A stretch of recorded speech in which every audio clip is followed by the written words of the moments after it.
I want to make sure this video starts. This is testing for Mr. Guilfort's AP Euro. You want to just face it this? You want to just face it this way, and then like do this, like do the. No, because then I can see if I'm on screen or not. Oh. Okay, cool. It's working. All right. So one issue with the video is the screen's not really picking up, so that's not very helpful. You could screen record your screen, and then just do the audio and then pick it up. Oh, I could just do a screen capture on that. That's right. That's a good idea. I might do that. Okay, guys. So we don't have a lot of time, and I want to cover. So I want to cover 4 states that do not fit into the model.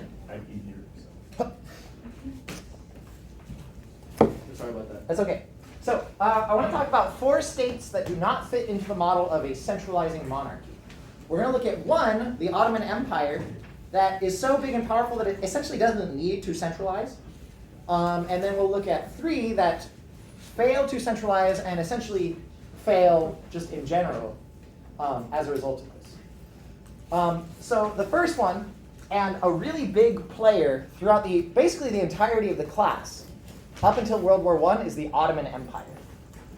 So the Ottoman Empire comes onto the scene around 1400 as a major force on the Middle East.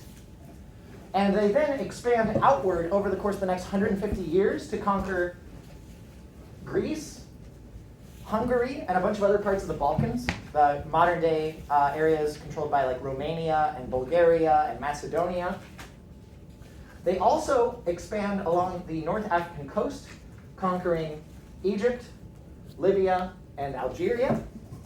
And for a while, they even control big chunks of the Mediterranean, including the islands of Cyprus and Crete, which they take from Venice. Venice and the Ottomans have a love-hate relationship. Venice is trading with the Ottomans, but also vying for the Ottomans for control of the Mediterranean. So let's talk about their origins and what they do and why they are not a centralized nation state. So the first Turks were Central Asian nomadic horse people, like the Mongols, like the Huns, like the Cossacks. And they, like other bands of nomadic horse people who show up in the history books, conquered sedentary people. So the Turks show up in the 1200s and ride down into the Middle East and conquer big chunks of territory. There's lots of different Turkish groups. There's, before the Ottomans, you have the Seljuk Turks. But the Ottomans are going to really leave their mark on history because once they take power in the Middle East, they are going to remain the major Islamic power in the world up until the 20th century. I think they're one of the most underrated empires in the world. 500 years controlling some of the most tumultuous and ethnically diverse territory in the world. They, after conquering the Middle East, accept Middle Eastern culture and convert to Islam. This happens all the time. The conqueror of a civilization ends up being conquered by that civilization culturally. They adopt language and dress and style and whatnot.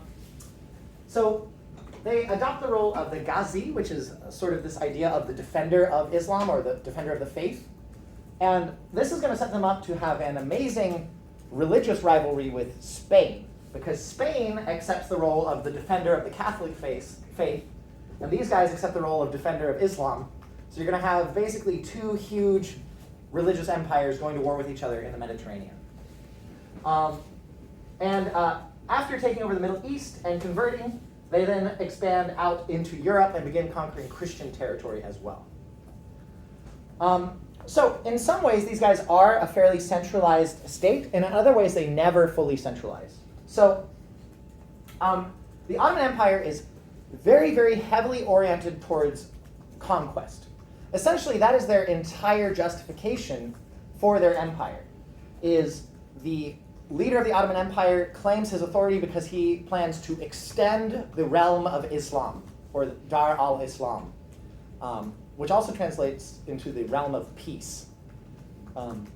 So they're just going to keep conquering until everybody is under control of the Ottoman Empire, and then we will have peace all over the world because there won't be anybody left to conquer.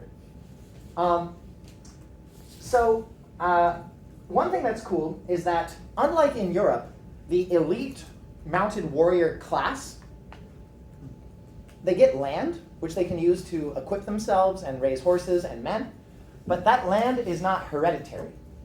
When you die, that land goes back to the Sultan, the head of the Ottoman Empire. And then that Sultan gives it out to somebody else. And they could give it out to that guy's kids, or they could give it out to somebody else entirely. So this gives the Sultan a lot more power and control over his elite warriors than the European kings had, because the European kings couldn't control who inherited the land, and you could oppose the king without losing your position in society. So in that way, the Sultan has a lot more control than the feudal kings. On top of that, the Sultan does have a private army, and this is the Janissary Core. Yes? What's the difference between like the Sultan being able to just like take the land by enforcing by just bringing soldiers if people don't say actually I want to keep this land? What's the difference between that and then the people opposing the king and then the king just bringing soldiers? Well, so let's say that there is a elite Turkish warrior who has a really nice spot of land, and he does a lot of stuff to annoy the Sultan. The Sultan can just wait for him to die and then legally reacquire his land and give it to somebody else who's loyal. So it's a lot easier. Whereas if there is a noble who opposes the king could kill that noble, but still wouldn't necessarily have legal right to that noble's land. So if you assassinated the oppositional duke, that duke's kid would legally inherit the land. So then you'd have to kill that kid too. So it just makes a whole legal mess, and it makes it really hard for the king to directly control territory, whereas the Sultan totally can. So is that for all nobles in the Ottoman Empire, or just elite warriors? So the elite warrior class is basically the noble class in the Ottoman Empire. So the Ottomans come in and they conquer all of this land that is filled with farmers, and then they give out this land full of farmers to their elite horse warrior buddies. And then those elite horse warrior buddies raise little mini armies, and every summer they heed the call of the Sultan, and they all show up, all thousands of them amass on the plain and get ready to go conquer stuff. I bet it was sick. It's like you spend all year getting ready for conquest, and then you show up with your bow and your 25 armored warriors and your porters and your fancy tent. Gonna go conquer Vienna this year. But so, oh, you're good. But so on top of that, on top of having a fairly loyal core of elite warriors, the Sultans also had a private army of Christian slaves. So there was these regions up here in the Balkans were super poor and super mountainous, and when the Ottomans conquered them, they wanted to tax them, but there was actually nothing to tax. There was literally nothing valuable. They're I don't know, what, do you want goat milk? And the Ottomans were no. What we want is your babies. So the Ottomans began taking children as tribute from these regions. So they would take these Christian babies, they would take them back to Istanbul, and they would raise them up as Islamic super soldiers. They would train them and give them the best modern weaponry, including some of the best muskets and best cannons of the era. And so on top of having an elite Mongol-style cavalry, they also had a super highly trained unit of gunpowder dudes, the Janissaries. So this made the Ottoman Empire a super intimidating military force. They combined the best things of the Mongols with the best things of modern gunpowder warfare. And for about 150 years, nobody can really stop them. And they just explode outward in every direction. Every summer, they launch a campaign out into the Mediterranean or up the Danube River, further and further into Europe. And they get almost to the borders of Germany. Vienna is right there, which is the capital of the Habsburg Empire. They besiege Vienna twice and almost take it twice. And we'll talk about that later on. So, there are still some really big weaknesses. First, this system is based on continual expansion. You have to continue conquering more and more stuff in order to keep giving out land and rewards to your followers. And if this stops, kind of like with the Roman Empire, you're going to start to face increasing costs and budget problems, and the system is going to get wobbly. So when the Ottoman Empire stops expanding around the mid-1500s, it's going to enter a period of kind of long, slow decline. And they're not ever going to be able to pass the reforms needed to transfer from kind of an old-fashioned conquest-based state into a new-style nation-state. Second, the Ottoman Empire is wildly divided, both religiously and ethnically. You've got Arabs, you've got Turks, you've got North Africans, you've got Hungarians, you've got Romanians, all speaking different languages. You've got Catholics, you've got Orthodox Christians, you've got Sunni Muslims, you've got Jews, you've got you've got Zoroastrianism, maybe, actually probably not that much. This is going to make it almost impossible to turn the Ottoman Empire into a modern state. And it's going to make it really hard to control religion and unify people around a single identity. And last of all, and this seems like the dumbest and most preventable problem, is there was almost always a civil war after the Sultan died.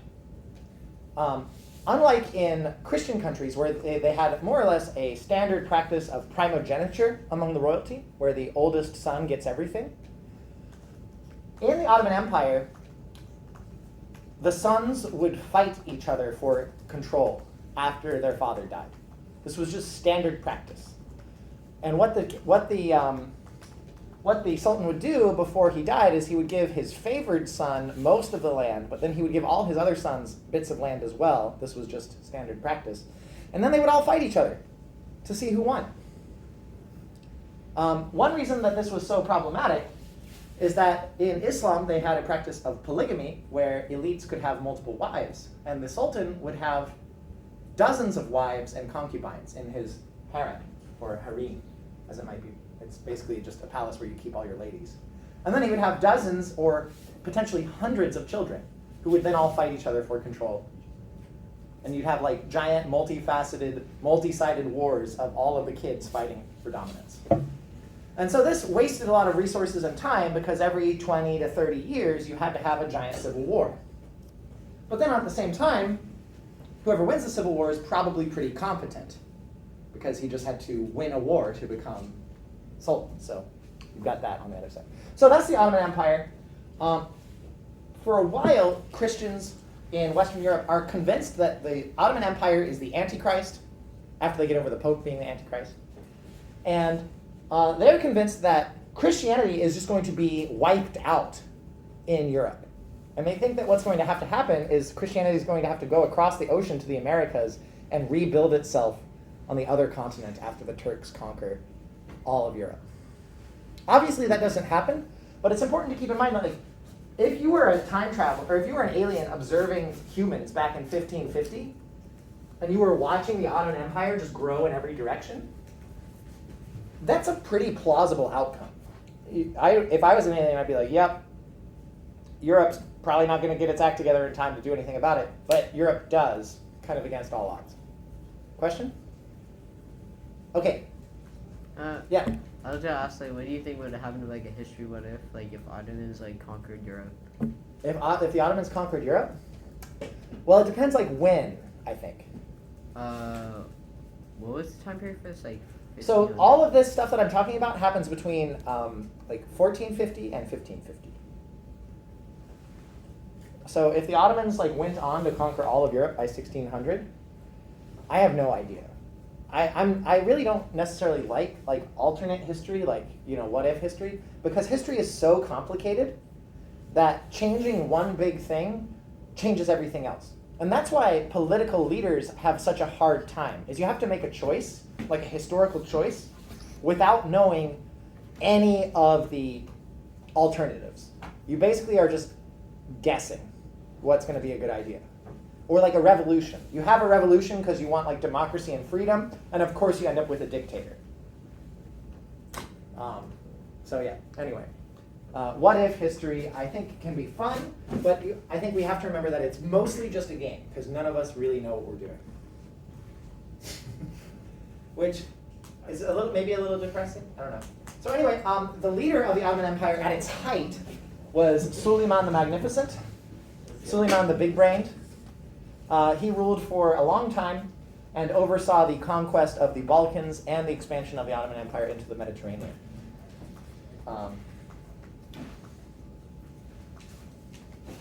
Also, he kind of looks like a white guy, which is interesting. Maybe it's just the lighting. Maybe. Maybe it's the dump Liam? on his head. What's on his head? That is a magnificent turban. Okay. It's the dump one. Or it could be like an octopus Like a- controlling his brain. Or like Voldemort. Yeah. Wasn't it like back in medieval times, like there's like a thing, like people always wanted to be paler because it indicated that they didn't have to do hard labor? Well, I've heard that, and I think that was true for Western Europe, especially for women, is ladies would be very careful about exposing themselves to the sun, because for a higher class lady that proved that she didn't have to do farm work. Or especially if you were middle class and like maybe you weren't super wealthy, but you wanted to demonstrate that you had some means. And if you did go out in the sun, you'd be very careful. You'd have your bonnet and your parasol and all that stuff. But I don't know if that was true for the Ottomans as well.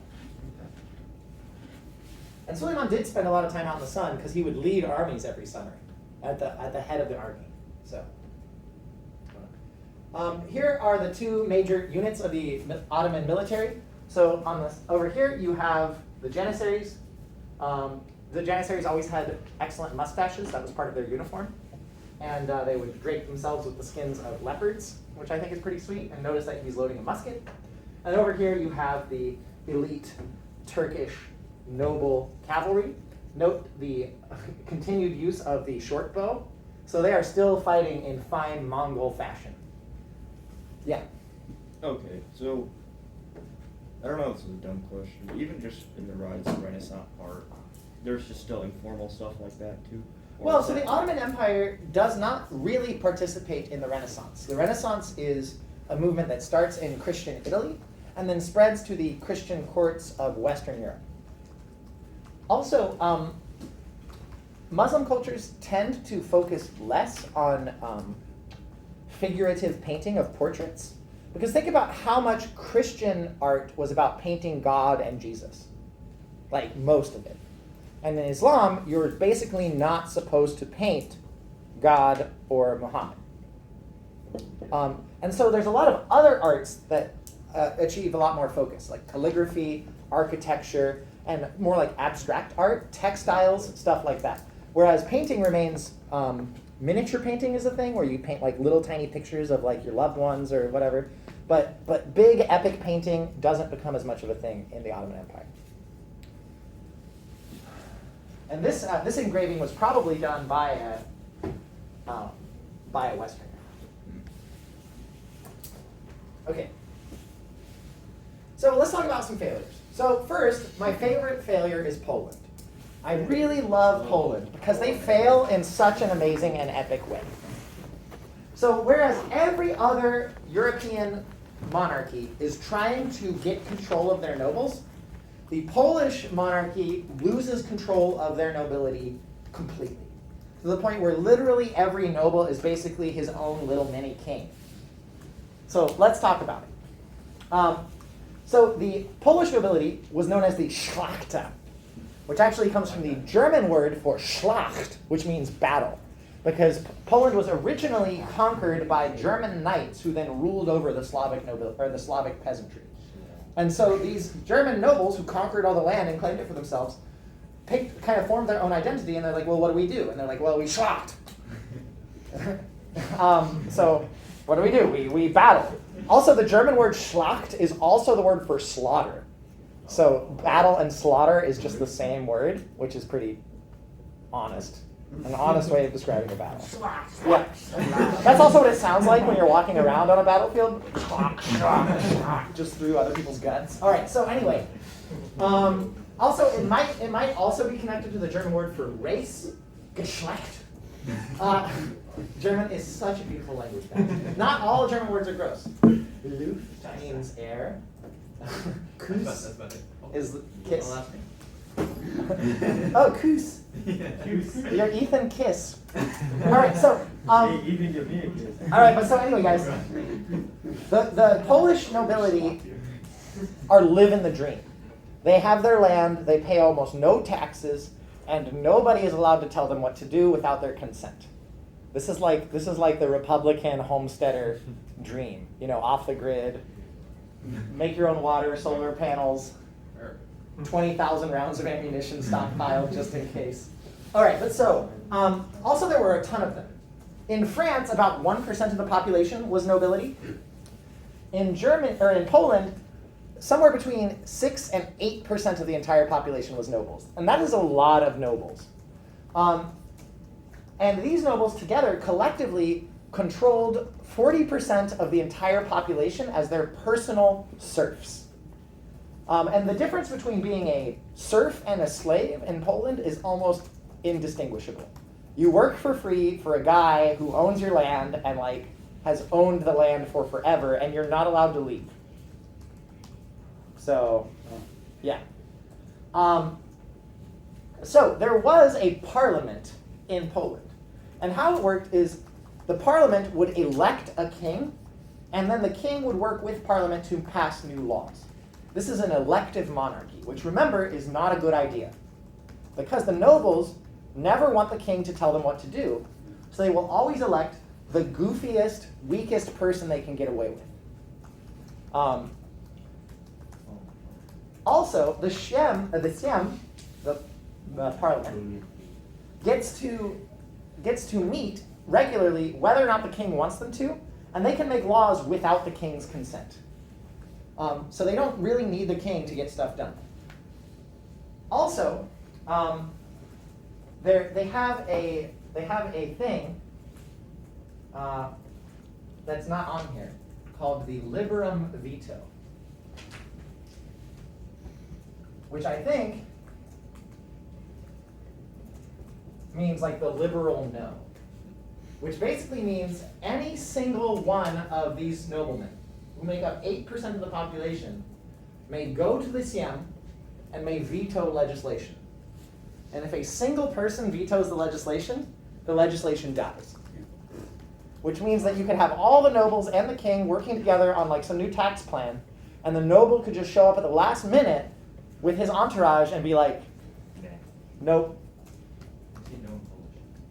What's up? I actually don't know any Polish. I know at least a little bit of most of the languages that we'll be talking about. I even know a little bit of Russian. It would be niet if we were talking Russian. But I really do not know any Polish. But I'm sorry. Okay, but so I have heard that Poland is an amazing place to travel these days because it's super, super, super cheap and beautiful. Like you can get like dinner for like $2. Yes. Can we take a field trip to Poland? Dude, that would be so fun. What if we like all raised up money or something? Like we do a fundraiser and then go to Poland this summer? We just don't brilliant. Yeah. I don't think Yeah, you know the thing is though guys, is I already travel a lot during the summer, and I might prefer to go by myself. I mean, no offense, I really do love you guys, but we should Swap do it. you. We could do it. yeah, I mean, you guys can raise money and go to Poland. I'll put together a little itinerary for you. We can do it during the school year. Okay, that's a more enticing option. Yeah, spring I might have to bring my 9th graders with us. Oh,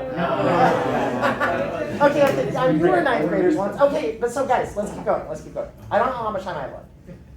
Wait, how much time do I have left? You have 10 minutes. 10 minutes. Okay, that's fine. So essentially what happens in Poland is the nobility have so much control over the monarchy and over all the new laws that get passed, is Poland never even starts centralizing. The king never gets a private army. The king never gains control over the line of succession. And essentially what this means is that Poland does not become a state. Every single Polish noble is allowed to use force for himself. He will have his own private entourage, his own little castle, and his own little private base of income. So even though Poland has some of the best land and one of the largest populations in Europe, it is going to become militarily useless. They are not going to adapt to the new tactics of pike and shot and cannon. They're going to remain a mostly cavalry army up until the 1700s. So like when Prussia or Russia goes to war with Poland, they will march with 40,000 peasants with muskets. And Poland will muster a bunch of armored cavalry dudes to charge at them. So, yeah, for a Schlacht. Which is super awesome, but not very effective. There is one moment of glory, though, in the mid-1600s, where it's like the last ride of the Polish Knights before Poland stops mattering entirely. And it's when the Ottoman Empire is besieging Vienna, and the Ottoman Empire is about to take the capital of Austria, which at this point is basically the capital of Germany. And the Holy Roman Emperor sends out a call to all good Christian rulers for help, and nobody answers the call except Poland. The Polish king calls all the nobles together and he's like, guys, I know we haven't done anything in like 100 years, but I want you all to go get your armor, get your boys, get your lances out of like storage, and we are going to ride to the defense of Christianity and Vienna. And nobody vetoes it. Everybody is like, let's ride. And so he assembles an army of like 70,000 armored horses, and they roll up on the Turks who are surrounding the city of Vienna, and they launch possibly the largest cavalry charge in the history of European warfare and totally own the Turks. It's awesome. It's so cool. It's like the Rohan scene in Lord of the Rings. Anyway, but so, and then 50 years later, Austria proceeds to start conquering and taking over Poland because Poland is totally incompetent. So don't do people favors. It's like how France helps America become independent and bankrupts itself, and then America basically does nothing for the next like 30 years while France goes to war with Britain. Yes, Ethan.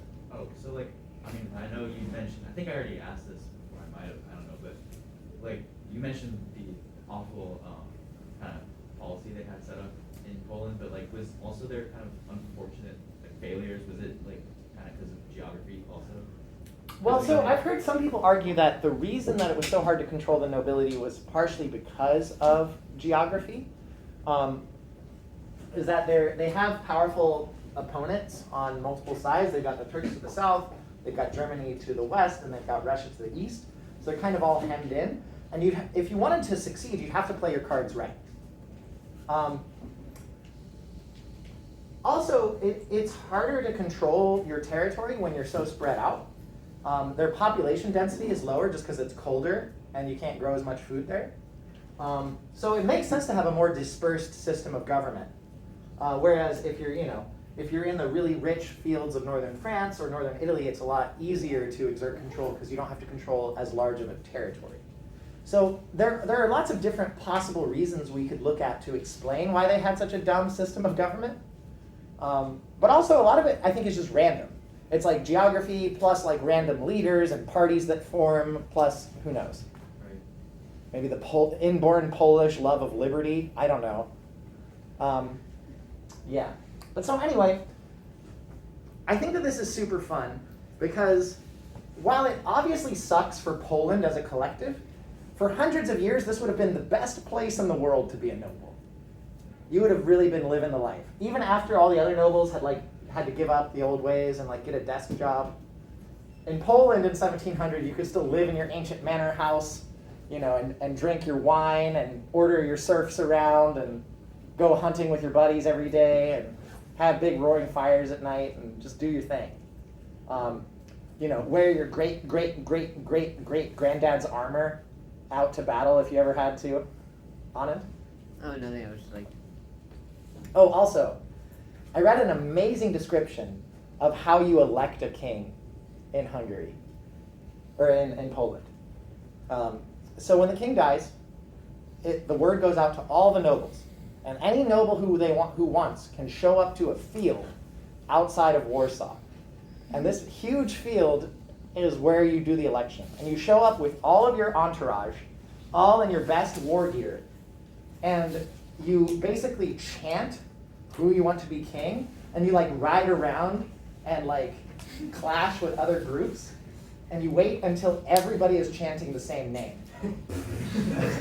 And at the end, yeah, and so like people will all show up and they'll try to like form coalitions beforehand, and they'll like ride around and they'll all be chanting and yelling and stuff like that, and then like they might ride over and like do deals and stuff like that, until at the end of the day, everybody is like clashing their sword and their shield together and chanting the king's name. And the king's like, I'm king now! And that comes with almost no benefits. There's like one person who's chanting every. Yeah, he's chanting his own name. Guilford. Okay, but so I did want to talk about a couple other failures, but Poland is the best failure because it demonstrates the exact opposite of what you should do. Another person who fails, another group who like kind of fails is the House of Habsburg. They like kind of succeed and kind of don't succeed. They are the Holy Roman Emperors, and they try to unify Germany, and they fail completely at this. But what they do successfully instead is they essentially just give up on Germany and start marrying other kings and queens around Europe. And so even though they don't ever gain control of Germany, they do gain control of Spain through marriage, and Belgium through marriage, and Milan, actually through warfare. And then to keep this weird empire together, they commit egregious acts of incest. Is in order to keep Milan and Spain and the Low Countries and Austria all together, is you just marry your uncle. Wait, how does that even make sense? Why can't you just marry someone from your own country? Well, it's because if you just marry people in your own country, then the Habsburg line would split. And you've got to make sure that you keep marrying to keep all those pieces together. So, like the last name? Or? Well, like the inheritance. Oh. It's like, okay, so it would be like my cousin's going to inherit Spain and I'm going to inherit Austria. But if I just marry my cousin's daughter, then I get Spain and Austria. Oh. And then we're ready to rock. And then we can destroy Protestantism forever. Yes, Liam. At the bottom, is that? Oh wait, never mind. I was reading it wrong. All right, well, so we don't have time to go into the insanity that is the Habsburg family tree right now. But I will be happy to walk you through all of the cousin and aunt and uncle marriages that occur. Because, I don't know, I have a weird fascination with it. Maybe it's because I'm from the South. They didn't do that here. Is there any like notable Yes. Yes.